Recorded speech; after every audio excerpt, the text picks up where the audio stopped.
Τώρα που οι selfies είναι της μόδας, πολλοί φίλοι με ρωτούν πώς μπορούν να αφαιρέσουν στίγματα από το πρόσωπό τους.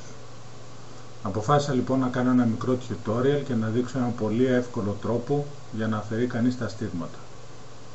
Αφού έχουμε ανοίξει το Photoshop, πηγαίνουμε και ψάχνουμε να βρούμε το αρχείο το οποίο θέλουμε να επεξεργαστούμε.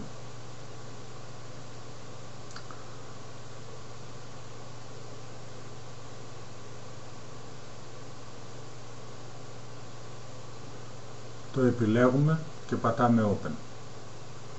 Βλέπουμε τη φωτογραφία την οποία θέλουμε να επεξεργαστούμε. Θα δουλέψουμε με δύο εργαλεία. Το ένα είναι το Healing Brush και το άλλο είναι το Patch Tool. Ξεκινάμε όμως με το Healing Brush. Επιλέγουμε το εργαλείο και βλέποντας μέσα τον κύκλο του προσαρμόζουμε τη διάμετρο του εργαλείου στο μέγεθος που θέλουμε. Πηγαίνουμε στο πρώτο στίγμα και ορίζουμε την περιοχή την οποία θέλει να δουλέψει. Το Healing Brush χρησιμοποιεί περιοχή γύρω από την περιοχή που θα το επιλέξουμε για να καλύψει το στίγμα. Βλέπουμε εδώ πέρα πόσο απαλό και λίο γίνεται το δέρμα. Σε κάποιες περιπτώσεις μπορεί να μην επιλέξουμε σωστό σημείο και να είναι πολύ κοντά στην άκρη, οπότε να χρησιμοποιήσει περιοχή η οποία είναι εκτός του προσώπου και να μας δημιουργήσει πρόβλημα, όπως εδώ. Σε αυτή την περίπτωση πατράμε Ctrl και Z για να πάμε πίσω μια κίνηση και μπορούμε να χρησιμοποιήσουμε το Patch Tool.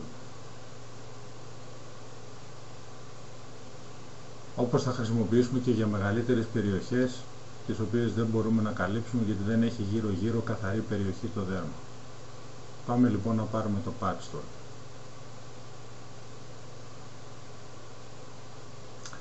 Ορίζουμε γύρω την περιοχή και αφού έχουμε βεβαιωθεί ότι επάνω στις επιλογές του εργαλείου εμείς έχουμε τσεκαρισμένο το Source και όχι το Destination, τραβάμε την περιοχή που ορίσαμε σε μια καθαρή περιοχή μέσα, όπου έτσι του λέμε ότι από εκεί θέλουμε να διαβάσει και να πάρει το καθαρό δέρμα.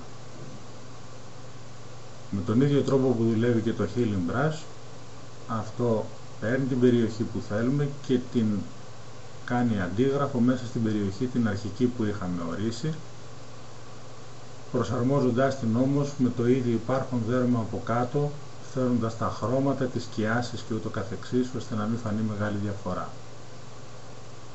Βλέπουμε έτσι πως καθαρίζει το πρόσωπο. Ο σκοπός μας δεν είναι να αλλάξουμε τα πάντα και να είναι αγνώριστη φωτογραφία. Αυτό που θέλουμε να κάνουμε είναι τελικά να είναι όπως θα ήταν το πρόσωπο, χωρίς όμως τα στίγματα.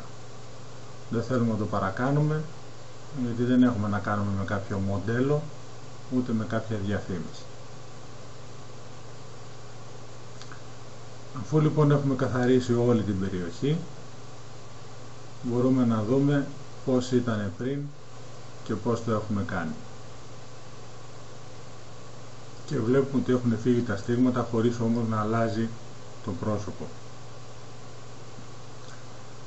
Φυλάμε το αρχείο και είμαστε έτοιμοι. Αυτός είναι ένας πολύ εύκολος τρόπος για να καθαρίσετε τα στίγματα. Ευχαριστώ που το παρακολουθήσατε και αν κάτι θέλετε να ρωτήσετε, σημειώστε από κάτω στο blog να ετοιμάσουμε ένα νέο tutorial.